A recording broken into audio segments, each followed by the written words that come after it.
मन लागो तुझे चरणी संसार व्यसनी पडोने दी. संसाराचं व्यसन लागलंय आम्हाला, त्या व्यसनापासून दूर ठेव भगवंत, आणि तुझ्या नामाचं व्यसन, तुझ्या नामाचा छंद आम्हाला लागू दे. संसार हे व्यसन इतकं घातक आहे. संसरती इति संसार हा, तो सतत सरकतोय म्हणाले. मग राहायचं कसं संसारात? नाथ महाराज एकनाथी भागवतात सांगतात, ऐसे असावे संसारी जमवरी प्राचीनाची दोरी, पोरी घरचार मांडीला खेळ मोडोनी टाकीला. सुट्टीचे दिवस लहान मुली भातुकलीचा खेळ खेळतात, नाही खेळायच्या असं म्हणूया. आता ते डबडं हातामध्ये एकदा दिलं त्यांच्या की जगाचं भानच राहत नाही हो त्यांना. आता काय खेळ, पूर्वीचे गेले सगळे. वेड अक्षरशः इतकं ॲडिक्शन आम्हाला मोठ्या मंडळींना सुद्धा झालं बरं, लहानांनाच नाही, मोठी माणसं सुद्धा. स्वयंपाक व्हॉट्सॲप शिवाय, चॅटिंग शिवाय स्वयंपाक पूर्ण होत नाही. त्यामुळे त्या मुली पूर्वीच्या भातुकलीचा खेळ खेळायच्या आणि अंधार पडला मग ते खोटा खोटा चहा व्हायचा. मला घरातल्या वडीलधाऱ्या मंडळींना तो प्यावा लागायचा. आजही आहे ते बहुतांशी चित्र. खोटा भात शिजायचा. अंधार पडत चालला, आई म्हणाली कार्टे चल घरात, की सगळं आहे तसं सोडून ती निघून येते. ऐसे असावे संसारी म्हणाले. तिकडून निरोप आला की आहे असं सोडून जायची तयारी हवी. ऐसे असावे संसारी जवबरी प्राचीनाची दोरी, पोरी घरचार मांडीला खेळ मोडोनी टाकीला. रस्त्याच्या बाजूला कधीतरी कामगार आपल्या त्या बांधकाम कुठं चालू असेल तर काम करतात, त्यांची एवढी एवढी लहान लहान मुलं वाळूमध्ये खेळत असतात आणि दिवसभर ती पोरं बघा तुम्ही वाळूमध्ये खेळतात. असा पाय, म्हणजे आम्ही तो लहानपणी खेळायचो तो खेळ, वाळूत पाय घालायचा, त्याचं घर करायचं छान, आणि दिवसभर तो खेळ झाल्यानंतर आई म्हणते चल आता घरी जायचंय. ते पोरगं असं उडी मारतं टुनकन घरावर, मोडून टाकतं ते. ऐसे असावे संसारी. जायची वेळ आली की सावध असावं आणि आनंदाने जाता यावं, आनंदाने. नाहीतर मग कधी कधी अशी अवस्था येते, जुने कीर्तनकार सांगतात की काय आजी आता थोडंसं घ्या, नामस्मरण हातात घ्या, माळ हातात घ्या, थोडंसं आता निवृत्तीकडे कल चाललाय ना, थोडंसं हातामध्ये जपमाळ असू द्या, भगवान नामस्मरण घडू द्या, तीर्थयात्रा नाही झाली तरी ठाईचं बैसोनी करा, एकचित्त आवडी अनंत आळवावा, चालू राहू द्या. त्या म्हणाल्या हो ते तर आहेच आहे, पण म्हणाले नातवाला बघितल्याशिवाय जात नाही. नातवंदाचं तोंड बघितल्याशिवाय जाणार नाही. मग तो नातू विचारतो अजून पण ना तू इथंच? बरं तेवढ्यावर सुद्धा आमची आसक्ती कमी नाही. म्हणतात आता पंतवंडाला बघितल्याशिवाय जाणार नाही. तो म्हणतो अजून पण तू इथंच? नातू आणि पण तू, अजून पण तू इथंच. त्यामुळे जगाने दिलेलं थोडंसं वाईट आपल्याला लागेल, माझं बोलणं थोडंसं कडू लागेल, पण हे सत्य आहे. न बोले मना राघवा विण काही, समर्थ म्हणतात. जनी वाऊगे बोलता सुख नाही. घडीने घडी काळ आयुष्यने तो, देहांती तुला कोण सोडू पाहतो. जगाने दिलेलं नाकारले पण वाट्याला येऊ नये. कारण आम्हीच सगळं खटाटोपाने उभं केल्यानंतर सुद्धा जर पिढी म्हणत असेल की तुम्ही आता नसलात तरी काही फरक पडत नाही, हे नाकारले पण वाट्याला येण्याआधी सावध होऊया. मग तुमच्या माझ्या शेवटच्या क्षणाला कोण असेल? देहांती तुला कोण सोडू पाहतो. तो भगवंतच तुझ्या आपल्या सोबत आहे याचं सतत भान ठेवावं आणि गोविंदाचा छंद मनाला लावून घ्यावा. सांगड बांधारे भक्तीची, सांगड बांधारे गोविंद ते काया, भेद नाही किंवा भेद नुरे देवातया, गोविंद गोविंद मना लागलिया छंद. इतकं प्रेम भगवंताविषयी वाटायला लागलं की परिणाम असा झाला मग गोविंद ते काया. संवेदना भगवंताची आपली एकच झाली. माझ्या अत्यंत आवडीचे संत, मधुराद्वैत संप्रदायाचे अध्वर्यू संत श्रेष्ठ प्रज्ञाचक्षु श्री गुलाबराव महाराज माऊलींना आई मानायचे, स्वतःला कृष्ण पत्नी म्हणायचे. माधुर्य भावाची उपासना होती. इतकं प्रेम भगवंतावर निस्सीम करावं गुलाबराव महाराजांनी. वयाच्या 9व्या वर्षी अंधत्व आलं होतं आणि अंध असलेला हा जगाचा महात्मा, असं अलौकिक विभूतिमत्व होतं, प्रज्ञाचक्षु होते. आळंदीला माऊलींच्या आजोळ घरामध्ये प्रवचनाला बसले होते गुलाबराव महाराज.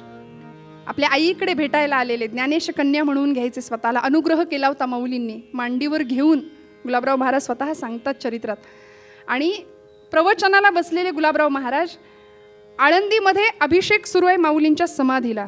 समाधीविषयीचा भाव इतका विलक्षण आहे आजही लोकांचा, आणि तो निश्चित असला पाहिजे. पण आजही समाजामध्ये अशी काही करंटी माणसं आहेत श्रोते हो, की त्यांच्या बुद्धिमत्तेची कीव करावी आणि मीठ मोहऱ्यांनी खरं तर दृष्टच काढावी की काय असं वाटतं कधीतरी. परवा समाधी सोहळ्याला खरंच एक तरुण युवक अगदी कॉलेजचा, त्यांनी मला विचारलं, खरंच माऊली आहेत का आतमध्ये? संजीवन हा शब्द न कळण्या, बुद्धीचा आवाकाच नाही आहे आमचा, तो कळण्या इतका. पण माऊली खरंच आहेत का असं म्हटलं तेव्हा मला इतका राग आला होता खरं तर. पण मी थोडा संयम ठेवला आणि म्हटलं माऊली आहेत, फक्त डोकं टेकवणारा कंसात तुझ्यासारखा दगड नसावा म्हणजे मिळवलं. माऊली आहेत अजून? म्हटलं हो, ते एकटे आहेत. आपण सगळे निर्जीव मेलेलो आहोत, ते एकटे जिवंत आहेत. ही परिस्थिती. मग गोविंद ते काय, काय भाव असेल गुलाबराव महाराजांचा. ते प्रवचनाला बसलेत आणि त्यांचे शिष्य अनुयायी होते. मुमुक्षू नावाचं, जुने आपण सगळी मंडळी जुनी जाणती आहात, आपल्या सगळ्यांना ते माहिती आहे. मुमुक्षू नावाचं एक मासिक निघायचं. त्या मासिकाचे संपादक ल.रा. पांगारकर, लक्ष्मण रामचंद्र पांगारकर. ते समाधीला अभिषेक करायला त्यांना मिळाला. ते आले, म्हणाले माझं भाग्य, आज माऊलींच्या समाधीचा अभिषेक मी करतोय. आणि अक्षरशः षोडशोपचार सगळी सेवा पूजा सुरू आहे. गंधलेपन चालू आहे, पंचामृत लेपन चालू आहे. आणि अष्टसात्विक भाव जागृत झाले, डोळ्यातनं घळघळ अश्रुधारा वाहत आहेत. आणि हात फिरवत असताना तिकडे प्रवचनाला बसलेल्या गुलाबराव महाराजांचा आवाज कानामध्ये पांगारकरांच्या आला. तो आवाज असा होता, ते शब्द असे होते, पांगारकर तुमच्या हातातली अंगठी तेवढी काढवता का? तुमच्या बोटातली अंगठी तेवढी काढाल का? माझ्या माऊलीला टोचतीये ती अंगठी. इतकी पराकोटीची संवेदन क्षमता आणि तो भाव एकरूपत्वाचा, अद्वैताचा काय असेल श्रोते हो. मग गोविंद ते काया, भेद नुरे देवातया. इतका भाव भगवंताच्या विषयीचा आणि त्या भगवंतांच्या चरित्रावर, चारित्र्यावर आजही चिखलफेक होतीये. कृष्णाने एवढ्या केल्या असं म्हणणारी, सहज बोलणारी मंडळी आहेत. गोकुळाष्टमीचा उत्सव साजरा होतो, 10 थरांचा गोविंद उभा राहतो, लाखो रुपये बक्षिसं वाटली जातात. पण अशा कितीतरी द्रौपदी आहेत की त्यांना अंग झाकलं जाईल एवढं वस्त्र नाहीये. आम्ही कधी विचार करणार या सगळ्या गोष्टीचा? भगवंत म्हणतो तुम्ही मला काही म्हणा, मला फरक पडत नाही. सगळं स्वीकारलं भगवंतांनी, सगळं स्वीकारलं. लोकांनी केलेली निंदा पचवली, शेवटच्या क्षणापर्यंत हसत राहिले, हसवत राहिले. एवढंच नाही, कुरुक्षेत्रावर विध्वंस झाला, गांधारी मातेनी शाप दिला. कृष्णा, तू मनात ठरवलं असतंस तर माझे पुत्र वाचू शकले असते. तुझ्यामुळे हा नरसंहार झाला, तुझ्यामुळे मी निपुत्रिक झाले. 100 मुलं असून सुद्धा मला एकही पुत्र आज जिवंत नाहीये. तुझ्यामुळे मी शाप देते. कौरवांचा निर्वंश केलास तसा यादवांचा सुद्धा निर्वंश झालेला डोळ्यांनी पाहशील. या क्षणाला भगवंत तिलाच धीर देतात, हसतात. आय ऍक्सेप्ट इट म्हणतात. मी स्वीकारतो आई, तुझा शाप सुद्धा मी आशीर्वाद म्हणून स्वीकारतो. स्वीकारलं आणि शेवटी निजधाम गमन एकांतामध्ये स्वतःचं अवतार कार्य संपवलं. असा भगवंत फरक नाही पडत. म्हटले मला काही म्हणा, मला तुम्ही भोगी म्हणा, योगी म्हणा, मी कर्मयोगी आहे. माना मानव वा परमेश्वर, मी स्वामी पतितांचा. देवातया. त्या पुढचा परिणाम आनंदले मन, तिसरं चरण प्रेमे पाझरती लोचन. भगवंताचं दर्शन घेतलं तरी डोळ्यातनं धारा वाहायला सुरुवात होतात. अष्टसात्विक भाव जागृती होते. अनेक संतांनी तो अनुभव घेतलाय. आणि शेवटचं चरण आहे, तुका म्हणे आळी जीवे नुरेची वेगळी. एक निसर्गातला घडणारा चमत्कार तुकोबरायांनी आपल्या अभंगात घेतलाय. तो चमत्कार असा आहे की एक कीटक आहे. त्याला काही लोक कुंभारीण म्हणतात, काही लोक भिंगुरटी म्हणतात. मातीचं घर करतो आणि आपल्या त्या घरामध्ये एक कीड आणून ठेवत असतो, एक आळी. येता जाता त्या आळीला तो टोचत असतो सतत. परिणाम त्या आळीला असा ध्यास लागतो की ती येतोय टोचतोय. तिला पंख फुटतात आणि ती भिंगुरटी बनते. तुका म्हणे आळी जीवे नुरेची वेगळी. ती वेगळी राहत नाही. तसं आम्हाला जर गोविंद नामाचा ध्यास लागला, त्याच्या गुणांचा, त्याच्या लीलांचा ध्यास लागला, तर आम्ही गोविंद रूप होतो. आम्ही गोविंद स्वरूप होतो आणि अध्यात्मशास्त्रातल्या 4 मुक्ती सलोकता, समीपता, स्वरूपता आणि सायुज्यता, त्या सायुज्यता पदाला आम्ही प्राप्त होतो. हा आशय तुकोबराय सांगतायत. हा ध्यास, हा छंद कुणाला लागला, काय झालं आणि कशा पद्धतीने जीवाशिवाचं मिलन झालं ते उत्तर भागात बघूया. पूर्वरंगात अभंगाची आवृत्ती करते. काय अवस्था आहे तिच्या अंतःकरणाची. आणि अशा वेळी करायचं काय? राजा भीष्मक राणी शुद्धमतीने येऊन तिला भेटावं. रुक्मिणी काळजी करू नको, कृष्णाशीच तुझा विवाह होणार आणि आम्ही कन्यादान करणार, काळजी करू नकोस. आशीर्वाद मिळाले माता पित्यांचे. रुक्मिणी स्वयंवराची ही कथा सांगताना काही तरुण मंडळी असा अर्थ काढतात, कृष्णाने केलं मग आम्ही का नाही. हे असा आपल्या सोयीनुसार भगवत चरित्राचा अर्थ घेतला तर काय होणार हो. पण भगवंतांचा आणि रुक्मिणीचा हा विवाह जरी भगवंतांनी हरण केलं असलं रुक्मिणीचं, तरी सुद्धा ते जीवात्म्याचं शिवात्म्याशी मिलन आहे. ती जीवशिवाची भेट आहे. ते माया प्रकृतीचं, मायेचं आणि ब्रह्माचं मिलन आहे, पुरुषाचं आणि प्रकृतीचं मिलन आहे. म्हणून रुक्मिणी स्वयंवराची ही कथा हा मांगल्य रत्नाकर आहे बरं. त्याला भरती येते कृष्ण प्रेमाची असं म्हटलंय वाना उत्पातांनी. त्याला भरती कृष्ण प्रेमाची येते. रुक्मिणीची ही अवस्था सगळ्या सखी दासदासी तिचं ते सांत्वन करतायत. रुक्मिणी काळजी करू नको, तुझ्या मनासारखं होईल. कसा ग बाई हरिवीण धीर धरू. पद खूप आहेत, म्हणत बसले तर खूप आपला वेळ पुढे जाणार आहे. पण इतकी गोड बहार केली आमच्या जुन्या काही बुजुर्ग जाणत्या कीर्तनकारांनी. आणि इतकं सुंदर हे आख्यान. खरं तर आपली माझी कुवत नाही आहे, पण हे आख्यान जितक्या ताकदीने करावं तितकं कमी आहे. हरिवीण धीर धरू कसा ग बाई हरिवीण धीर धरू. कसा ग बाई हरिवीण धीर धरू. वा. हरिवीण धीर धरू, हरिवीण धीर धरू.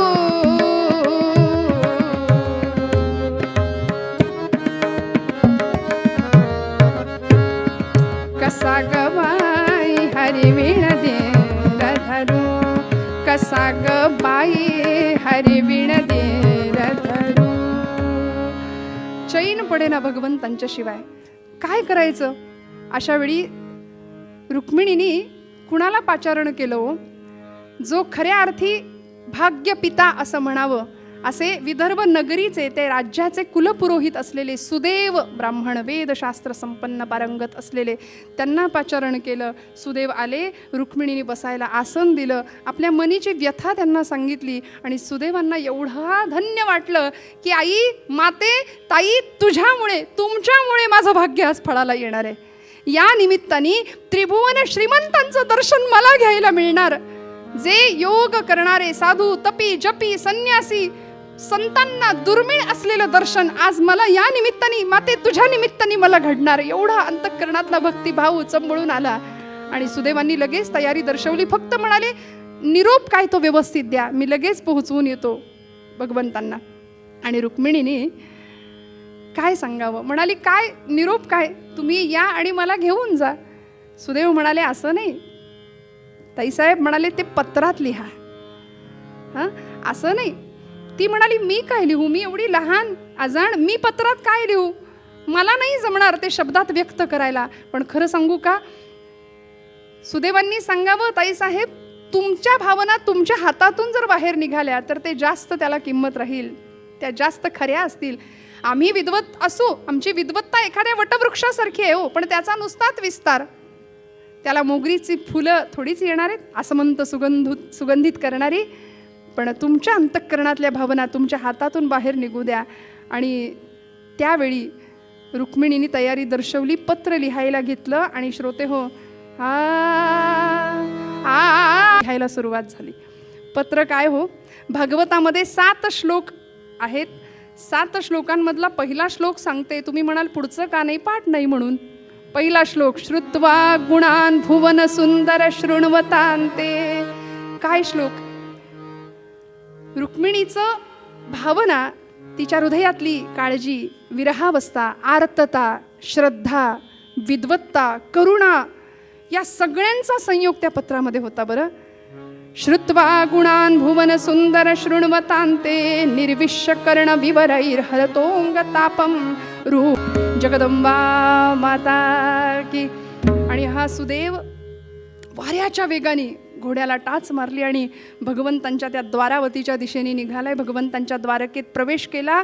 प्रवेशद्वारातून आत शिरल्याबरोबर द्वारकेतला मंद सुगंध, सवत्स गायी फिरतायत, रत्न माणक स्फटिक रस्त्यावर पसरलेली आहेत. सुवर्णाची नगरी, घर सोन्याची, दार सोन्याची, माणसं तेवढी सोन्याची नव्हती, सोन्यासारखी होती. आणि असा सुंदर व्यवहार त्या द्वारकेचा पाहिलं, द्वारकेचं दर्शन घेतलं, पदधूळ मस्तकाला लावली. भगवंतांना भेटणार कित्येक जन्मांचं भाग्य फळाला आलं, हा भाव सुदेवाच्या मनामध्ये. द्वारावती रम्य खरी नटली असे नाना परी, मदन तात ते थहरी, मदन तात ते थहरी, राही ज्या स्थळी. द्वारावती रम्य खरी नटली असे नाना परी, द्वारावती स्फटिकयुक्त मार्ग दिसे प्राकारे, कनक असे सोमकांत सोंदित असे नगरी शोभली. द्वारावती रम्य खरी नटली असे नाना परी, नटली असे, नटली असे. आणि त्या द्वारकेचं वैभव पाहिलं, आतमध्ये गेला, भगवंतांच्या पर्यंत निरोप पोहोचला. कुंडिनपुराहून आजचं अमरावती शहर, त्या कुंडिनपुराहून तो सुदेव नावाचा राज्याचा कुलपुरोहित तुमच्याकडे आलेले आहेत. भगवंता भेटायचं आहे तुम्हाला. सुदेवांचा यथायोग्य सत्कार सन्मान स्वागत केलं. नवे पूजा केली भगवंतांनी. गृहस्थाश्रमाचं कर्तव्य पाद्य पूजा करावी. आणि भगवंतांनी विचारलं आपल्या येण्यामागचा हेतू काय, काय हेतू.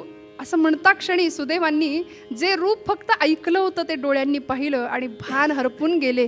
दृष्टी देखो न मन मोहन, कार्य काय ते विसरे ब्राह्मण. मी कशाला आलो हेच विसरून गेले. हातामध्ये ती गुंडाळी पत्राची. दृष्टी देखो न मन मोहन, कार्य काय ते विसरे ब्राह्मण. भगवंत विचारतायत, अहो काय आला, कशा करता आला इथे, एवढ्या लांबून एवढ्या तातडीने काय निरोप घेऊन आलायत. आता भगवंत काही अनभिज्ञ होते अशातला भाग नाही, सगळं ठाऊक आहे. पण तरी सुद्धा गदगदा गदगदा खांद्याला हलवलं. अहो तुम्ही इथे का आला, तुमच्या येण्याचा हेतू काय, हे तू मला सांग म्हणाले लवकर. हेतू काय, हे तू लवकर सांगा. आणि मग भानावर आले. मग पद्माक्षीचे पत्र काढून पद्मनाभा हाती दिधले. आणि भगवंतांनी पत्र घेतलं, नजर फिरवली पत्रावरती. रुक्मिणीच्या सगळ्या भावभावनांचा आविष्कार पत्रामध्ये होता. भगवंतांनी ते वाचलं, पत्र सुदेवांकडे दिलं. येतोय म्हणाले, येतोय, निरोप सांगा, मी येतोय. पुढे पाठवलं सुदेवांना, येतोय असा निरोप द्या. बलराम दादांना निरोप दिला, तयार रहा, तशीच वेळ आली तर नांगर मुसळ सगळं सैन्य घेऊन तुम्हाला यावं लागेल. आणि भगवंत निघाले यायला. सुदेव इकडे येण्याआधी रुक्मिणीची अवस्था आपल्या सख्यांना ती सांगते बरं.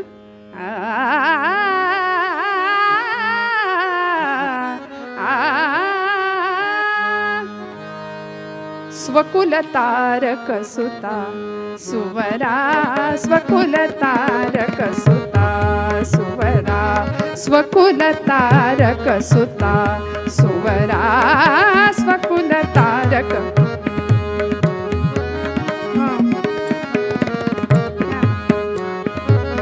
वरुणी वाढवी वंश वनिता, वरुणी वाढवी, वरुणी वाढवी वंश वनिता, स्वकुल तारक सुता सुवरा, स्वकुल तारक सुता सुवरा.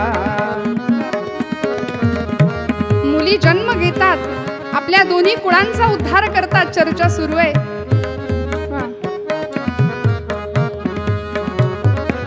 सुखविलाच जनकन माता, सुखविलानच, सुखविलानच जनकन माता.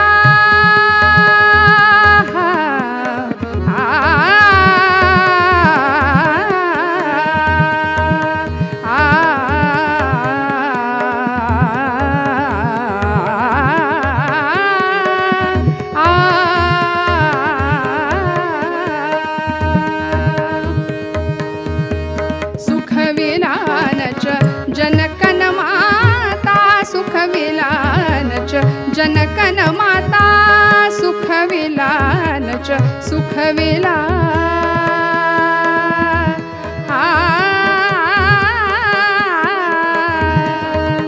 जनकन माता जनकन माता सुखविलानच जनकन माता सुखविलानच जनकन माता ऐशी कांता नर करता स्वकुल तारक सुता सुवरा स्वकुल तारक सुता सुवरा स्वकुल तारक स्वकुल तारक स्वकुल तारक. रुक्मिणीची अवस्था विलक्षण होती आणि सुदैवाला येताना पाहिलं, गतीवरून प्रगतीचा अंदाज येतो. राजवाड्याच्या दिशेने सुदैवाला पाहिलं, वेगवान आनंदाच्या भरामध्ये सुदैव येतोय. शाळेचा निकाल लागला आणि मुलगा घराकडे येताना ते प्रगती पुस्तक घेऊन येताना त्याची जी चाल आहे, गतीवरून प्रगतीचा अंदाज आईला घरच्यांना येतो. तो जर असा उड्या मारत मारत आनंदाने आला तर समजून जायचं पास, निकाल काय लागलाय. आणि ते जर असं उडत पाय फरफटत ते गुंडाळी करून चोळामोळा करून जर येत असतील, त्यामुळे सुदैवांची गती पाहिली आणि रुक्मिणीला काय कळायचं ते कळालं. सुदैवांनी निरोप सांगितला, भगवंत येत आहेत, काळजी करू नकोस. भगवंतांचं दर्शन घेतलं होतं. आणि इकडे रुक्मिणीच्या विवाहाची जय्यत तयारी, हळदी समारंभ सुरू केला होता. रुक्मिणी पत्रिका सगळ्यांना पाठवल्या होत्या. तो शिशुपाल येऊन हजर. आणि काय होणार, कसं होणार, हृदय व्याकुळ झालंय, विभळतीये. भगवंत कधी येतील, कधी येतील. गोविंद गोविंद मना लागली या छंद, याला म्हणायचं हरदासाची कथा मूळ पदावर आलीच पाहिजे. तुकोबरायांचा अभंग, इतका ध्यास लागला, इतका ध्यास, छंद लागला, वेड लागलं. जीवात्म्याचं शिवात्म्याशी मिलन व्हायचं होतं, ब्रह्म आणि मायेचं मिलन व्हायचं होतं. कधी येतील भगवंत, कधी येतील भगवंत. आणि म्हणून रीती म्हणून, रिवाज म्हणून मुलीनी लग्नाच्या आधी, विवाहाच्या आधी, इकडे रुक्मीची तयारी सुरू आहे विवाहाची, पण विवाहाच्या आधी कुलस्वामिनीची ओटी भरायची, जगदंबेची ओटी भरायची. म्हणून काही दासींच्या सह रुक्मिणी त्या कुलस्वामिनीच्या मंदिरामध्ये यायला निघाली आहे. दासदासी सेवक पहारा ठेवला होता रुक्मिणीसोबत तिच्याबरोबर, कारण हा काळा येईल कुठूनही, काही करू, काही सांगता येत नाही म्हणाले. त्याचा काही भरोसा देता येत नाही, रुक्मिणीलाही खात्री होती. आणि हिनी कुलस्वामिनीच्या मंदिराकडे निघाली आहे, प्रस्थान केलं. सगळ्या दासदासी सेवक नोकर चाकर हत्यारबंद शिलेदार सोबत आहेत. आणि रुक्मिणी आली आई जगदंबेच्या समोर. आई जगदंबेच्या समोर उभी आहे, ओटी भरली आणि काय म्हणतीये, अंबेला नमुनी म्हणे कन्येला प्रसवतात ज्या माता. मोरोपंतांची आर्या, काय बहार. अंबेला नमुनी म्हणे कन्येला प्रसवतात ज्या माता, त्या लटिक्या तूची खरी. जन्म देणारी आई कदाचित लटकी असू शकते, पण तू तर जगन्माता आहे, जगाची दात्री आहेस तू. त्या लटिका तूची खरी, कृष्णची तुझ योग्य होईल ज्या माता. ज्या माता, ज्या माता, तुला जावई म्हणून आई जगदंबे तो कृष्णच. आजही अंबादेवी संस्थान आहे. रुक्मिणीने कसा प्रवेश केलाय, ती गुप्त वाट सुद्धा आम्ही बघितली म्हणून खात्रीने सांगते, ती आजही तिथे अमरावतीमध्ये आहे. आणि अंबादेवी ते संस्थान, आई जगदंबेची ओटी भरली. आई जगदंबेनी कृपाशीर्वाद दिला. चमत्कार नाही, प्रसाद मिळाला. आई जगदंबेच्या गळ्यातला हार रुक्मिणीच्या हातामध्ये आला आणि रुक्मिणी तो हार घेऊन नमस्कार केला आणि माघारी वळली. त्रिभुवन श्रीमंत मागे उभा आहे आणि तो हार गळ्यामध्ये घातला. हो, भगवंतांनी रुक्मिणीला रथामध्ये घेतलं आणि हंसे मुक्ता नेली नेली, हंसे मुक्ता नेली. मोरोपंतांची प्रसिद्ध आर्या आहे, हंसे मुक्ता नेली. मग केला कलकलाट काकांनी, हाकांनी नभ भरले, गेला नाद सुरांच्याही हा कानी. ही जर आर्या नाही म्हटली तर रुक्मिणी स्वयंवराची कथा पूर्ण होत नाही आणि ती मालकंसातच असली पाहिजे. हंसे मुक्ता नेली नेली, हंसे मुक्ता नेली. मग केला कलकलाट काकानी मग केला कलकलाट काकानी, हा कानी नभ भरले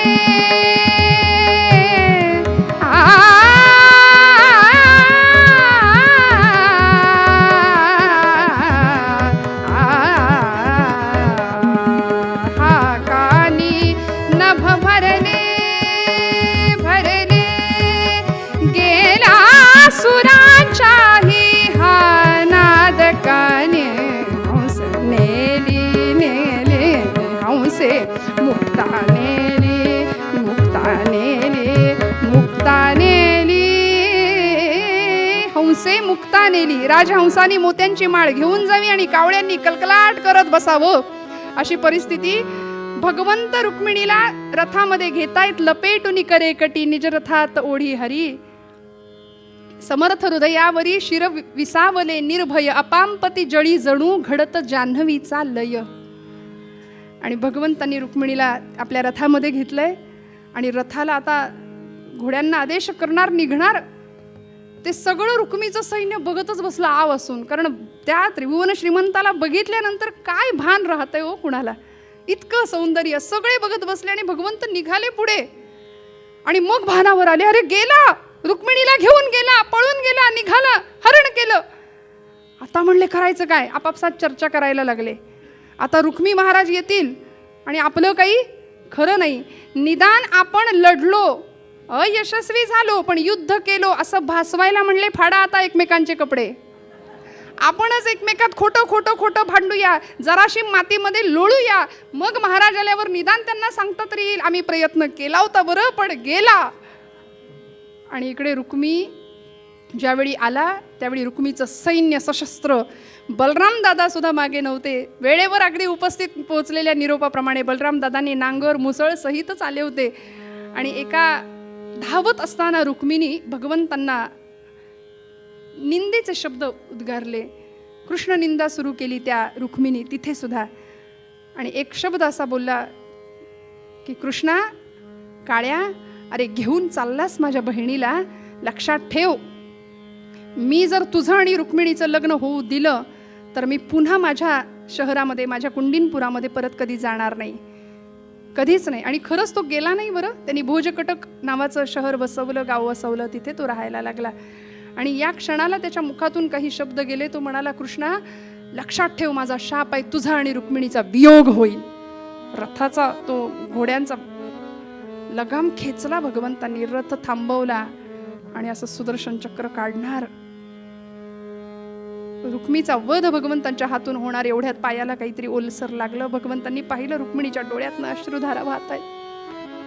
आणि रुक्मिणी माता जगदंबा सांगतेय की नका हो, कसाही असला तरी माझा भाऊ आहे, हा कसाही असला तरी माझा भाऊ आहे. उद्या जग म्हणेल रुक्मिणीने कृष्णासारखा पती मिळवला, आपण भाऊ गमवला.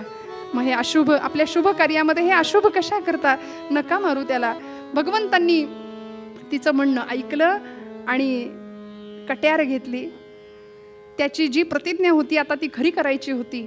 म्हणून त्यांनी सांगितलं होतं ना, जर रुक्मिणी कृष्णाचं लग्न झालं तर माझी अर्धी मिशी कापून टाका. ती अर्धी श्मश्रू काढली, डोक्याच्या केसांचे 5 पाट केले, विद्रूप केला थोडक्यात. आणि क्षत्रियाला मारणं म्हणजे एका अर्थाने त्याची मानखंडना करणं, विद्रूपीकरण, विरूपीकरण केलं त्याचं, म्हणजेच एका अर्थी त्याचा वधच केला, त्याचं मानहानी केली.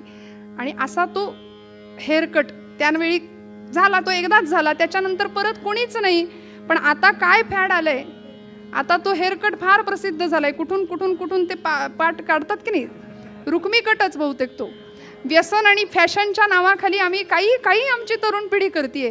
भारतीय संस्कृतीने आत्म्याचं सौंदर्य महत्त्वाचं मानलं, नको त्याच्या आहारी आमची पिढी, तरुण पिढी जाते. वाईट वाटतं खरं तर. आणि मग कीर्तनाला या वयात का आम्हाला विचारतात, म्हटलं या वयातच यावं, या वयात इथे आल्यानंतर जीवनाची गोडी मिळते, ती आयुष्यभर टिकते. आणि भगवंत रुक्मीला शिक्षा दिली. रुक्मी आपल्या राजवाड्यात कधीच नाही गेला, तिथं त्या भोजकटक नगरीमध्ये राहू लागला. भगवंत आले द्वारकेमध्ये आणि आता कशाला थांबायचं, वाजले 7:30, निघाले, आले भगवंत. त्या द्वारका नगरीमध्ये भगवंतांच्या विवाहाची जय्यत तयारी. द्वारकेपासून काहीच अंतरावर असलेलं माधवपूर नावाचं क्षेत्र, तिथे भगवंतांच्या लग्नाचा मंडप रीतीनुसार अगदी सगळ्या वैदिक पद्धतीनुसार भगवंतांचा विवाह पार पडलाय. स्वतः शुद्धमती राणी आणि भीष्मक राजांनी रुक्मिणी मातेचं कन्यादान केलंय. कस्तुरी तिलकम ललाट पटले वक्षस्थले कौस्तुभं नासाग्रे वरमौक्तिकं करतले वेणुः करे कंकणं सर्वांगे हरिचंदन सुललितं कंठे च मुक्तावलिः गोपास्त्रे परिवेष्टितो विजयते गोपाल चूडामणिः शुभलग्न सावधान. गोपाल कृष्ण महाराज की. वा, असा छंद आई जगदंबेला रुक्मिणीला लागला. परिणामी भगवंत प्राप्त झाले. मायेनी ब्रह्माला आपलंसं केलं. जीवात्म्याचं शिवात्म्याशी मिलन झालं. ही कथा या अर्थाने घ्यायची आहे की हा ध्यास तिला लागला, परिणामी भगवत प्राप्ती झाली. तुम्हाला मला सुद्धा भगवत प्राप्ती होऊ शकते. त्याकरता तुकोबराई म्हणतात, काय करूया? गोविंद गोविंद मना लागली या छंद, गोविंद गोविंद मना लागले या छंद, गोविंद गोविंद मना. झालेली सेवा भगवंत चरणावर अर्पण करते. पुन्हा एकदा बोलत असताना काही वेडवाकडं गेलं असेल तर मोठ्या अंतःकरणाने क्षमा करा. आपल्या सगळ्यांचे आशीर्वाद पाहावेत एवढी भगवंताचरणी याचना करते. स्वरब्रह्म, नादब्रह्म आणि शब्दब्रह्म यांचा त्रिवेणी संगम झाला की कीर्तनात परब्रह्म येतं. तो अनुभव आम्ही घेतो. आपल्या सगळ्यांच्या रूपामध्ये भगवंताला पाहतो. सगळ्यांच्या चरणी धन्यवाद. रास्ते काका काकू मनापासून आपल्या चरणी दंडवत. पुन्हा एकदा दांडेकर दादा आणि खांबे दादा मनापासून नमस्कार. दोनही साथीदारांना नमस्कार. तुकोबरायांच्या या भैरवीनी आरतीनी आजचा कार्यक्रम संपला असं जाहीर करते.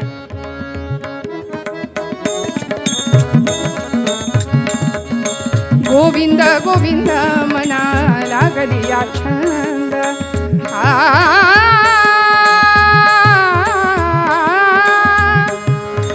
तुका म्हणे आणि जीवे नुरेची वेगळे, जीवे नुरेची वेगळे. गोविंद गोविंद गोविंद मना लागली या छंद, गोविंद गोविंद मना, गोविंद गोविंद मना, गोविंद गोविंद मना लागली या छंद. हेची दान देगा देवा तुझा विसरण भावा, विसरण भावा तुझा विसरण. गुण गाई रावणी हेची माझी सर्व जोडी, माझी सर्व जोडी हेची माझी सर्व जोडी. नलगे मुक्ती धन संपदा, नलगे मुक्ती धन संपदा. संत संग देई सदा, संत संग देई सदा. तुका म्हणे गर्भवासी सुखे घालावे आम्हासे, घालावे आम्हासे सुखे घालावे आम्हासे. गुण गाई नावडी हेची माझी सर्व जोडी, माझी सर्व जोडी हेची माझी सर्व जोडी. सुखे घालावे संसारी यावी पंढरीची वारी, पंढरीची वारी यावी पंढरीची वारी.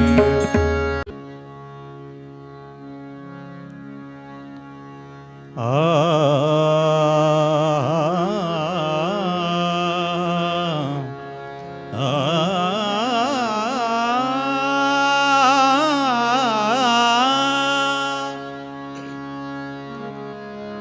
परिमळाची धाव भ्रमर ओढी, भ्रमर ओढी. परिमळाची धाव भ्रमर ओढी, भ्रमर ओढी. तैसी तुझी गोडी लागू माझ, तैसी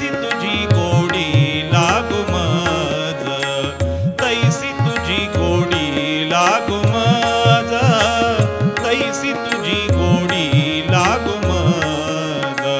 परिमळाची धाव भ्रमर ओढी, परिमळाची धाव भ्रमर ओढी. तैसी तुझी गोडी लागू मज, तैसी तुझी गोडी लागू मज.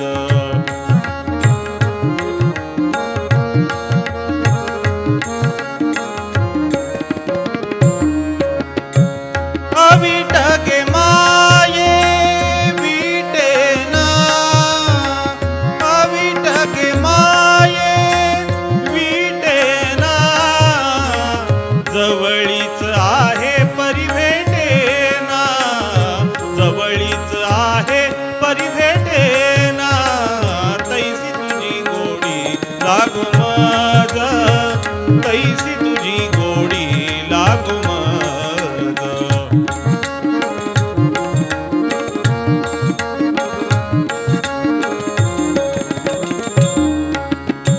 तृषा लागलिया, तृषा लागलिया जीवनात ओढी. तृषा लागलिया जीवनात ओढी. तैसी तुझी गोडी लागो या जीवा, तैसी तुझी गोडी लागो या जीवा.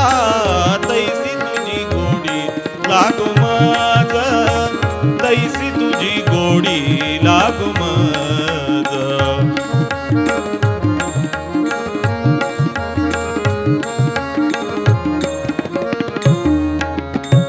बाप रखुमा देवी वरू, बाप रखुमा देवी वरू, बाप रखुमा देवी वरू.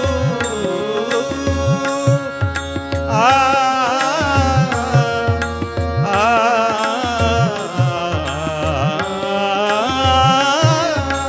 बाप रखुमा देवी वरू, बाप रखुमा देवी वरू, बाप रखुमा देवी वरू. विठ्ठली आवडी बाप रखुमा देवी वरू, बाप रखुमा देवी वरू.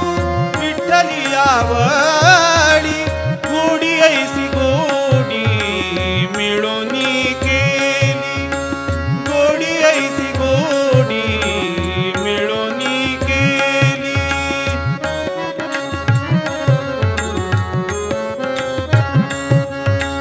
गोडी ऐसी गोडी मिळून केली. आ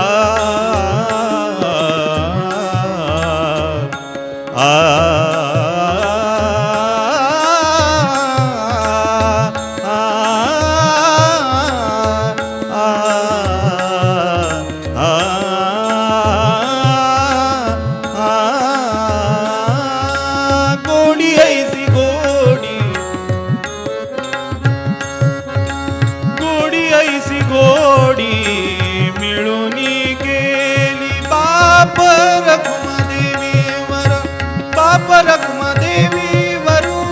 विठ्ठली आवडी गोडी ऐसी गोडी मिळून केली, गोडी ऐसी गोडी मिळून केली. तैसी तुझी गोडी लागू मज, तैसी तुझी गोडी लागू मज. परिमळाची धाव भ्रमर ओढी, परिमळाची धाव भ्रमर ओढी. तैसी तुझी गोडी लागू मज, तैसी तुझी गोडी लागू मज. तैसी तुझी गोडी लागू मज, तैसी तुझी गोडी लागू मज. गोडी लागू मज, गोडी लागू मज. पुंडलिक वरदा हरी विठ्ठल श्री ज्ञानदेव पंढरीनाथ महाराज की. मागे बसलेल्या मंडळींचा आवाज येईल का जरा माझ्यापर्यंत? जय जय रघुवीर नाही, आपण नाही, मागची मंडळी. जय जय रघुवीर पंढरीनाथ महाराज की. मागचा आवाज यावा ही अपेक्षा आहे. जोशी काकांची इच्छा होती, त्यांची फार मनापासून, त्यामुळे ते भजन झाल्यानंतर परत सेवेला. श्रोते हो, काल आणि आज या 2 दिवसांमध्ये आपल्याला उरलेल्या वेळेमध्ये कथा पूर्ण करायचीच आहे. पण या 2 दिवसांची कीर्तन सेवा माझ्या परमभाग्याने, रासे काकांच्या इच्छेने इथे संपन्न होतीये. मनापासून सगळ्यांच्या हृदयस्थ परमात्म्याला मी वंदन करतेच. आपल्या सगळ्यांच्या आशीर्वादाची याचना करते. हा कार्यक्रमाचा घाट त्यांनी घातलाय. त्यांचे सर्व प्रयत्न, त्यांना साथ देणारी आपण सर्व मंडळी, बेडेकर काकांसहित आमचे ही सगळी आठवण सांभाळून कॅमेऱ्यामध्ये ठेवतायत ते आमचे दादा अजितदादा दांडेकर, आमच्या कोकणातलेच आहेत, त्यामुळे विशेष त्यांच्याबद्दल स्नेह आहे. आणि इकडे मला वाटते सागरदादांचेच भाऊ ना, सागर खांबे, हां खांबे दादा, मनापासून त्यांनाही विशेष धन्यवाद देते. कारण ही मंडळी आहेत म्हणून सहजतेने सर्व कार्य तुमच्यापर्यंत पोहोचू शकतं. इकडे तबल्याच्या साथीला प्रसाद कुलकर्णी, आमच्या पंडित भरतदादांचे शिष्य आहेत. ते अतिशय गोड हात, तितकाच गोड स्वभाव आणि गोड साथ, मनापासून त्यांना धन्यवाद देते. आणि ही बाजू सांभाळणारे माझी घरची साथ आहे असं म्हणते मी.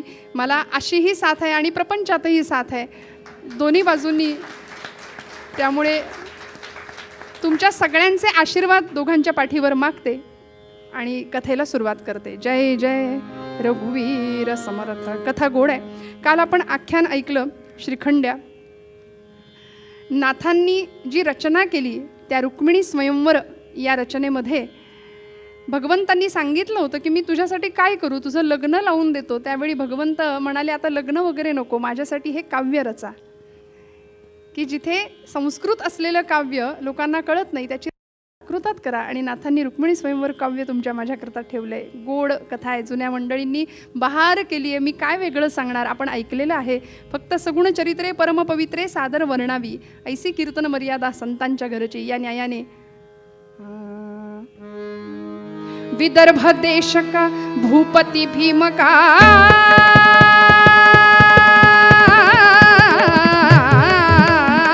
विदर्भ देशका भूपती भीमका, विदर्भ देशका, विदर्भ देशका भूपती भीमका, विदर्भ देशका भूपती भीमका, जैसा पुरंदर सुरमो, हा जैसा पुरंदर सुरमो, भाग्यवंत बहु पुण्यशील नृप, भाग्यवंत बहु पुण्यशील नृप, भाग्यवंत बहु पुण्यशील नृप.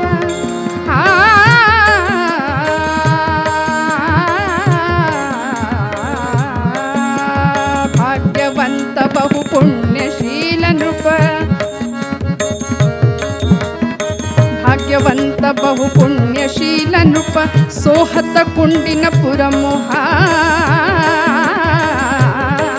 रामा साधुजी रामा, राजा राम कहोजी. विदर्भ देशाचा राजा भीष्मक राणी शुद्धमती, नगरीचा राजा यथा राजा तथा प्रजा. या न्यायाने प्रजा ही तितकीच सुंदर, राजाही बहुगुणी पराक्रमी. आणि विदर्भ नगरीचा तो राजा, राज्य सुरळीत चालू आहे. रुक्म्यग्रजो रुक्मरथो रुक्म बाहुरनंतरः, रुक्मकेशी रुक्ममाली रुक्मिण्येषा स्वसा सती. 5 मुलं 1 मुलगी. रुक्म्यग्रजो, रुक्मी हा प्रथम मुलगा, मोठा मुलगा, युवराज ज्याला म्हणावं.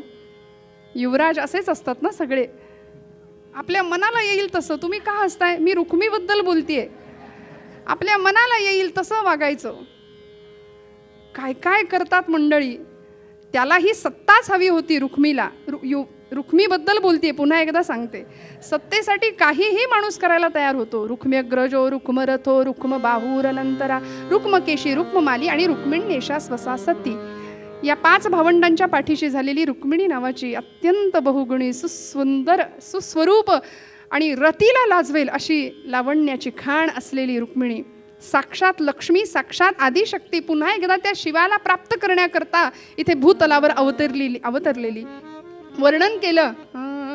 विदर्भ नृपनंदिनी सगुण सुंदरी भीमकी, रती ही तुलता तिच्या पदनखास वाटे फिकी, धरूनी अवतार ये परम मंगला श्रीरमा, विवाह परिसातीचा सकल घालवी जो श्रमा. पंढरीनाथ महाराज की. आणि ती मुलगी लहानाची मोठी झाली, लाडाकोडात मोठी, राज ऐश्वर्य उपभोगात मोठी झाली. साक्षात लक्ष्मी अवतरित झाली होती विदर्भ देशाच्या या राजाच्या घरी. आणि बहुगुणी असलेली रुक्मिणी प्रचंड सौंदर्यवान, त्यामुळे राजाला चिंता वाटू लागली. अति सुंदर असली तरी सुद्धा मोठा राजा असू दे किंवा एखादा गरीब भिकारी असू दे, दोघांनाही काळजी असतेच. कुठली? आमचे मोरोपंत सांगतात, उपवर कन्या होता, उपवर कन्या होता, पितयाच्या काळजास कातरते. हा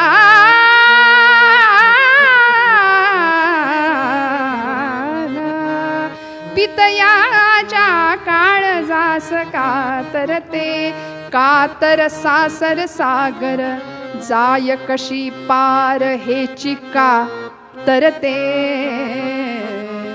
पित्याच्या हृदयाला काळजीची कात्री लागते बरं.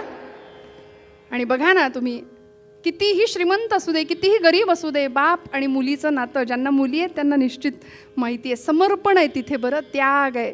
फक्त मुलगा म्हटलं की थोडं देवघेव येते, व्यवहार येतो, तुझं माझं येतं.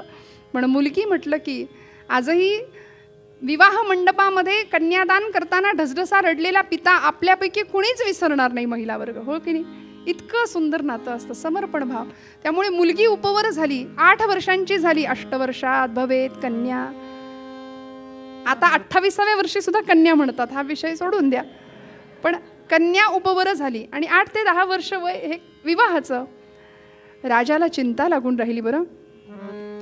विदर्भाचा दरबार, त्या नगरीचा दरबार भरायचा, राजसभा, राजा सिंहासनावर बसलेला असायचा. शुद्धमती राणी स्त्रियांच्या त्या महालामध्ये बाजूला दालनामध्ये स्वतः राणी शुद्धमती, अनेक दासींच्या सोबत असलेली त्याची ती मुलगी रुक्मिणी, लावण्याची खाण, लावण्य लतिका असलेली. आणि राजाला चिंता वाटू लागली. राजसभेत लक्ष नाही, छत्र चामरं ढळली जात आहेत. अष्टप्रधान मंडळ आपापल्या मानाप्रमाणे आपापल्या सिंहासनावर बसलेलं आहे आणि त्या दरबारामध्ये राजाचं काही लक्ष नाही. आणि अशावेळी द्वारपाल धावत आले आणि द्वारपालांनी निरोप दिला, राजेसाहेब आपल्याला भेटायला कोणीतरी आलंय. कोण आलंय? आला तिथे ब्राह्मण कीर्तिनामा, राये तयासी केले प्रणामा. कीर्तिनामा नावाचा अत्यंत वेदशास्त्र संपन्न असलेले ब्राह्मण पुरोहित भाट होते. अनेक राजांच्या दरबारात जावं, स्तुती गावी, देशोदेशी त्या कीर्तीचा प्रचार प्रसार करावा असे भाट दरबारामध्ये आले. आल्याबरोबर कीर्तिनामा द्विजराजसभे आला, कीर्तिनामा द्विजराजसभे आला, विनय भावे स्तुती करुनी तोषवेला, विनय भावे स्तुती करुनी तोषवेला, विनय भावे. कृष्ण शौर्याते गान करणी आले, कृष्ण शौर्याते गान करणी आले, रुक्मिणीचे ते हृदय मुग्ध झाले, रुक्मिणीचे ते हृदय मुग्ध झाले. आणि तो कीर्तिनामा ब्राह्मण दरबारामध्ये उपस्थित राजांनी यथोचित स्वागत सत्कार पूजा केली. आणि राजाच्या चेहऱ्यावरची चिंतेची रेष त्या वेदशास्त्र संपन्न असलेले अधिकारी व्यक्तीने ओळखली बरं. विचारलं, राजेसाहेब एवढं सगळं सुंदर असताना तुमची कीर्ती ऐकून मी आलोय आणि आपल्या चेहऱ्यावर कसली तरी चिंतेची छटा आहे, काहीतरी चिंतेचं कारण आपल्याला छळतंय, काय आहे? राजा म्हणाला, हे आमच्या शेजारी बसलेलं कारण आहे म्हणाले. मुलीकडे बोट दाखवलं. काय करणार? उपवर झालीये, स्थळं चालून येत आहेत, पण तिचं सौंदर्य बघून तेच त्यांनाच कमीपणा वाटतोय, कुणीही विवाहाला तयार नाही. बरं, तिचा विवाह कसा होईल, कोण मिळेल, कसं असेल, एखाद्या पित्याला असते तशी काळजी राजाला. आणि काय होईल माझ्या मुलीचं. देशोदेशीचे राजे आम्ही पाहतोय, पण विवाह होत नाहीये, चिंता लागून राहिलेली. आणि ही राणी, म्हणून म्हटलं अतिसौंदर्य सुद्धा कधी कधी त्रासदायक होतं ना. उपवर कन्या होता, राजाला काळजी लागली. कीर्तिनामाने सांगावं, राजेसाहेब तुमची मुलगी सुंदर आहे यात वादच नाही, मी तिची कीर्ती ऐकून तिच्या सौंदर्याचं सुद्धा रूपवर्णन करायला, गुणवर्णन करायला इथे उभा आहे, तुमच्या राज्याचं, तुमच्या नगरीचं वर्णन करायला इथे उभा आहे, स्तुती करायला उभा आहे. पण मी इथे तुम्हाला आवर्जून सांगेन की राजेसाहेब, मी आत्ता जिथून आलोय, कुठून आलात? मी द्वारकेहून आलोय. तिथे जो द्वारकाधीश, द्वारकेचा राणा, त्रिभुवन श्रीमंत, मदनाला सुद्धा लाजवेल असं सौंदर्य असलेला द्वारकाधीश भगवान गोपाल कृष्ण, त्याच्यावरून तुमची ही मुलगी ओवाळून टाकली तरी कमी होईल, इतकं सौंदर्य आहे म्हणाले त्याचं. आणि नुसतं रूपाचं नाही, गुणांचं, पराक्रमाचं, शौर्य, आणि त्याच्या वाणीचा ओघ कल्लोळू लागला कीर्तिनामा ब्राह्मणाच्या. भगवंताचं शौर्य वर्णन, गुणवर्णन, पराक्रमाचं वर्णन, रूपाचं वर्णन, सौंदर्य वर्णन इतकं ओघळू लागलं, भक्तिप्रेमाचा उद्रेक झाला आणि नवरस त्यातून निर्माण झाले. वर्णन व्हायला लागलं, भगवंत कसा आहे, भगवंत कसा आहे. सगळे ऐकतायत मंत्रमुग्ध होऊन भगवंतांचं रूप.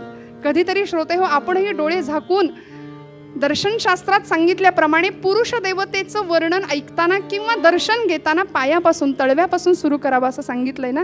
भगवंतांचे पाय कीर्तिनामाने सांगायला सुरुवात केली. कसा आहे माझा भगवंत, कसा आहे गोपाल कृष्ण, मदनाला लाजवेल असं त्याचं सौंदर्य. अहो, त्याच्या तळपायावर अनेक स्वस्तिक शुभचिन्ह रेखाटली गेलेली आहे, शंख, चक्र, अनेक स्वस्तिक शुभचिन्हांचं रेखाटन त्या पायांवरती, कमळ आहे.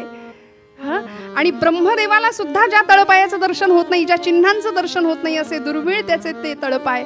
टाचांचा रंग म्हणाल तर अगदी सूर्यासारखा लालसर, उगवणाऱ्या सूर्यासारखा लालसर त्याच्या टाचा, कमळासारखे मनमोहक सुकुमार असे त्याचे ते कोमल पाय. भगवंतांनी पितांबर परिधान केलाय. त्या पितांबराला भगवंतांची कटी, त्या कटीला मेखला लावलेली आहे आणि कृशकटी आहे भगवंतांची. त्याची कटी बघून सिंहाला आपल्या कृशकटीचा अभिमान व्हायचा. आता तो भाट होता, तो वर्णन करतोय भगवंतांचं. सिंहाला आपल्या कृशकटीचा अभिमान झाला म्हणून सिंह अभिमान गळाला. त्यांनी भगवंतांची कटी पाहिली आणि अरण्यात निघून गेला पळून.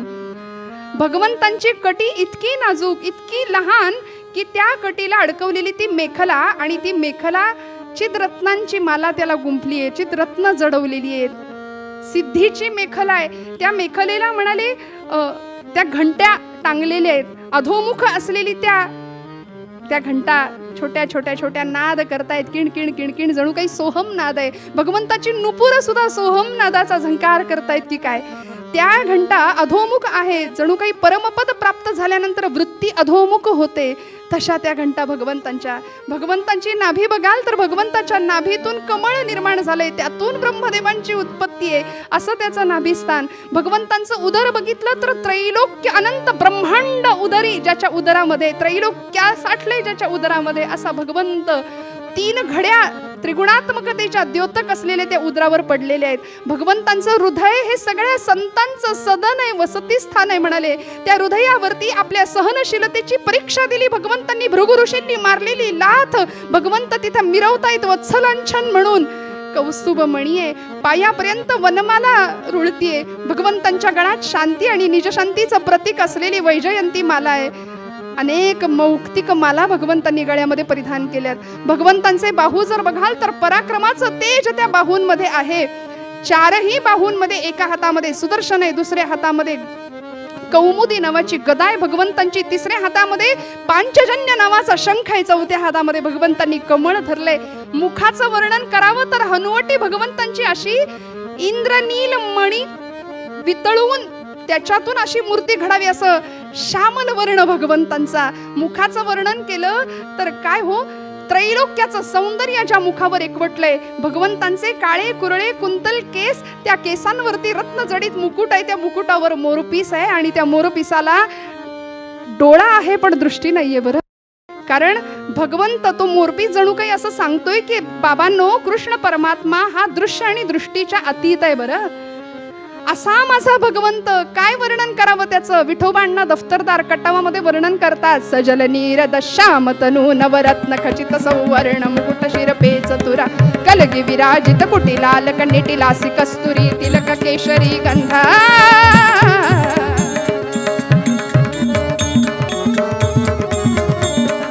सजल नीर दश्याम तनू नवरत्न खचित सौवर्ण मुकुट शिरपे चतुरा वर कलगी विराजित कुटिलाल कन्निटिलासी कस्तुरी तिलक केशरी गंध. आनंदाचा कंद हरिहा, आनंदाचा कंद हरिहा, आनंदाचा कंद. श्रवणी मनोहर मकर कुंडले फुल्ल कल्ल कर्णात दीर्घ सुप्रसन्न लोचन इंदु वदन दिल पुष्प नासिका कुंदर दन हनु अधर बिंबगत हास्य मंद मंद. आनंदाचा कंद हरिहा, आनंदाचा कंद. कंबुकंठ कौस्तुभाभरण शुभपटीर पंकन वद्रवरूषित पीवरास केयूर विभूषित कनक कटक सहरत्न तोडर प्रभानुभासित शंख सुदर्शन गदा सरोरुहल सच्चतुर्भुज ललितांगुली धृत रत्न मुद्रिका वृंद. आनंदाचा कंद हरिहा, आनंदाचा कंद हरिहा, आनंदाचा कंद. त्याचं वर्णन आमच्या नाथांनी सुद्धा केलंय बरं, सगळ्या संतांनी. चंद्राहुनी शीतळ रविहुनी सोज्वळ. काय रूपाचं वर्णन. शब्द थकले, वेद नेती नेती म्हणाले. त्याच्या रूपाचं, त्याच्या गुणांचं वर्णन नाही करतायत. श्रुती थकल्या, वेद थकले, वेदांनी हात टेकले. कसाय भगवंत. चंद्राहुनी शीतळ रविहुनी सोज्वळ. चंद्राहुनी शीतळ. थोडा मॉनिटरला द्या आवाज. चंद्राहुनी शीतळ रविहुनी सोज्वळ. तेणे मजा केवळ वेधियने. चंद्राहुनी, चंद्राहुनी शीतळ रविहुनी सोज्वळ. वा वा. चंद्राहुनी अमृताहुनी स्वादू गगनाहुनी मृदू. अमृताहुनी स्वादू गगनाहुनी मृदू. रूपाचा आनंदू, रूपाचा आनंदू वर्णू मी काय. चंद्राहुनी शीतळ रविहुनी सोज्वळ. चंद्राहुनी शीतळ रविहुनी सोज्वळ. तेणे माझा केवळ वेधियने. चंद्राहुनी शीतळ रविहुनी सोज्वळ. राजस सुकुमार. काय भगवंतांच्या. अहो सुंदर ते ध्यान उभे विटेवरी करकटावरी ठेवून या. तुळशीहार गळा कासे पितांबर आवडे निरंतर. पंढरपुरीचा निळा लावण्याचा पुतळा विठाओ देखी येला डोळा. बाई येऊ, बाई येऊ. काय त्याच्या रूपाचं वर्णन. आणि ते वर्णन दरबारामध्ये चालू आहे. परिणाम सगळे शांत आहेत, स्तब्ध आहेत. भगवंतांची मूर्ती हृदयामध्ये साकार झाली. आणि श्रोते हो, रुक्मिणीची अवस्था. कृष्ण प्रेमाचा उद्रेक झाला, भक्ती प्रेमाचा उद्रेक झाला, कल्लोळ झाला आणि बेशुद्ध मूर्छित होऊन खाली कोसळली. सगळ्या दासी तिला धावत धावत गेल्या तिला धरायला. कोणी म्हणती धरा धरा, कोणी पल्लवी घाली वारा. जुने कीर्तनकार सांगायचे पदरानी वारा घालायला लागल्या दासदासी. का म्हणाले पदरानी? का? कारण पदर होते तेव्हा, असं जुनी मंडळी सांगतात.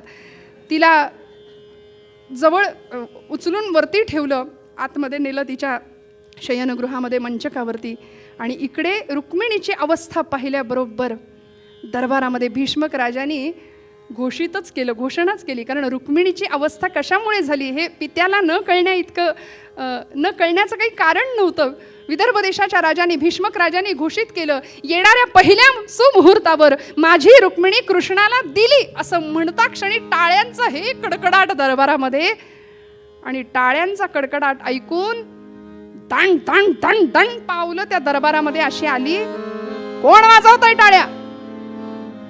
काय? रुक्मिणी कृष्णाला दिले? अरे दिली म्हणजे काय दिली? कोण होतं हो?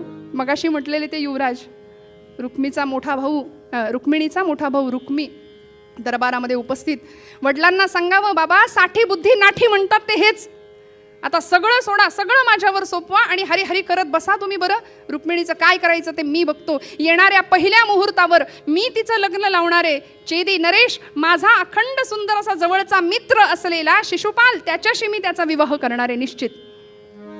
हे ऐकलं सगळ्यांच्या दरबाराच्या त्या काळजाचा ठोका हो. बापरे, शिशुपाल! कारण सगळ्यांनी टाळ्या वाजवल्या होत्या. सगळ्यांचं रुक्मिणीच्या आणि कृष्णाच्या विवाहाला संमतीदर्शक विधान होतं. सगळ्यांनी संमती दाखवली होती.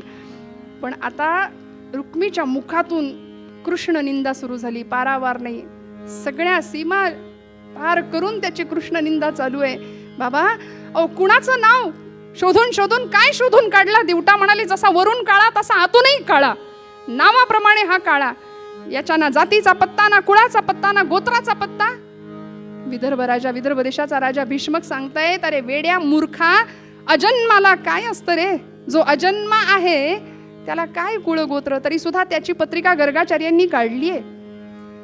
याचा पराक्रम काय सांगता? दिसायला असा, याच्या जन्माचा पत्ता नाही. कोण म्हणतं नंदाचा, कोण म्हणतं वसुदेवाचा. याच्या जन्माच्या परवडी माय बापा बाई बेडी.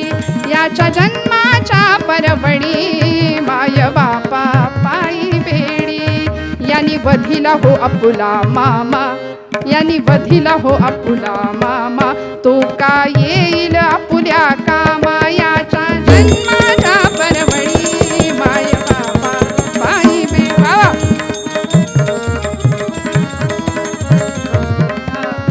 जन्माला आल्याबरोबर ज्यांनी आपल्या माता पित्यांच्या पायात बेड्या ठोकल्या तो आपल्या कामाला येईल. ज्यांनी आपल्या मामाचा वध केला. भीष्मक राजा सांगतायत, मूर्खा मूढा, अरे कंसाला मारलं म्हणजे एका प्रकारे अहंकार संपवलाय त्या जगन्नियंत्यांनी. अहंकाराचा वध केलाय आणि त्याला त्याचा उद्धारच केला रे. लहानपणी शाळेमध्ये गुरुजी सांगायचे, गणित सुटायचं असेल तर आधी कंस सोडवावा लागतो. कृष्णाने कंसाला आधी सोडवलं, पुढची गणितं आपोआप सुटली. अरे तुझ्यासारख्या मूढाला काय कळणार? वेड्या रुक्मी, तुझ्या हातामध्ये हिरा आलाय आणि काच म्हणून फेकून द्यावं तशी गत झाली आहे तुझी. सिंहाला कोल्हा समजून बसलास. वेड्या तुला काय कळणार? भगवंत अनंत कोटी ब्रह्मांड नायक परब्रह्म स्वरूपात असलेले भगवान गोपाल. काही सांगू नका मला. त्याच्या कुळाचा पत्ता नाही, गोत्राचा पत्ता नाही. पुतनेला मारलं, नारीला मारणारा हा कसला पराक्रमी. अरे आई स्वरूपात समजलं होतं त्याला. आईला, पुतनेला उद्धार केलाय तिच्या जन्माचा. कृष्णकुलहीन तो दुग्ध दही चोरितो. कृष्णकुलहीन तो दुग्ध दही चोरितो. कृष्णकुलहीन तो दुग्ध दही चोरितो. कृष्णकुलहीन तो दुग्ध दही. काय सांगू नका मला. काय त्या कृष्णाचे पोवाडे गाता. दुग्ध दही चोरितो कृष्णकुल, दुग्ध दही चोरितो कृष्णकुलहीन तो दुग्ध दही चोरी. खिल्लरे राखितो घोर निबिडी. खिल्लरे राखितो गवळियांची. खिल्लरे राखितो गवळियांचे. कृष्णकुलहीन तो दुग्ध दही चोरितो.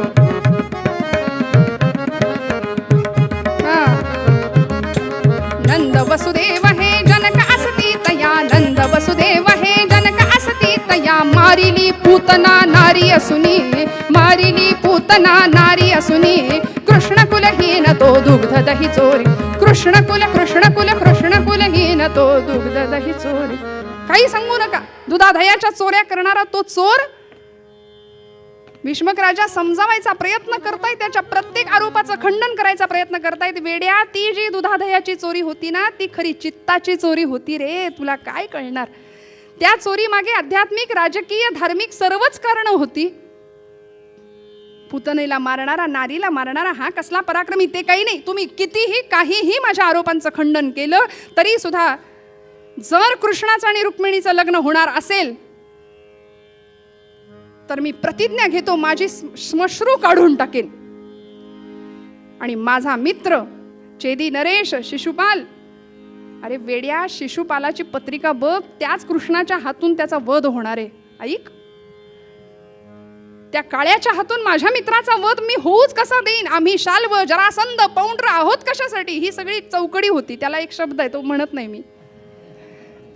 हे अशीच सगळी चौकडी मिळाल्यानंतर मग काय आचार विचार उच्चार राहणार हो. त्यामुळे आम्ही सगळे त्याचं रक्षण करणारे असताना त्याच्याकडून शिशुपाल मरेलच कसा. अरे वेड्या, त्याच्या पत्रिकेत मृत्यूयोग आहे. गोपालकृष्णांच्या हस्ते त्याचं मरण होणार हे सगळ्या जगाला ठाऊक आहे. आईला वचन देऊन बसलाय भगवंत 100 अपराध क्षमा करीन म्हणून, 101व्या अपराधाला सुदर्शन चक्र काढीन. नाही, ऐकायलाच तयार नाही. ते काही नाही, शिशुपालाशीच माझ्या बहिणीचा, माझ्या रुक्मिणीचा मी विवाह करणार आहे, तुम्ही काय करायचं ते करा.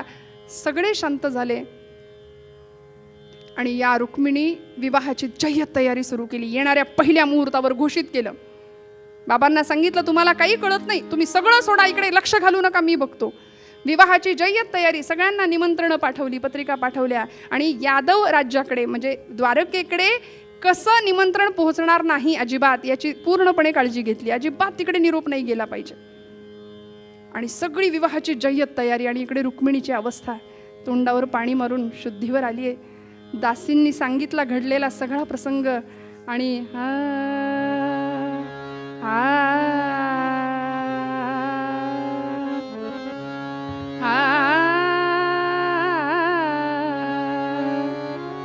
काय अवस्था रुक्मिणीची हो. कृष्ण सखा रमला मम मनी, कृष्ण सखा रमला मम मनी, कृष्ण सखा रमला मम मनी, कृष्ण सखा रमला मम मनी, मम मनी, कृष्ण सखा रमला मम मनी, कृष्ण सखा रमला.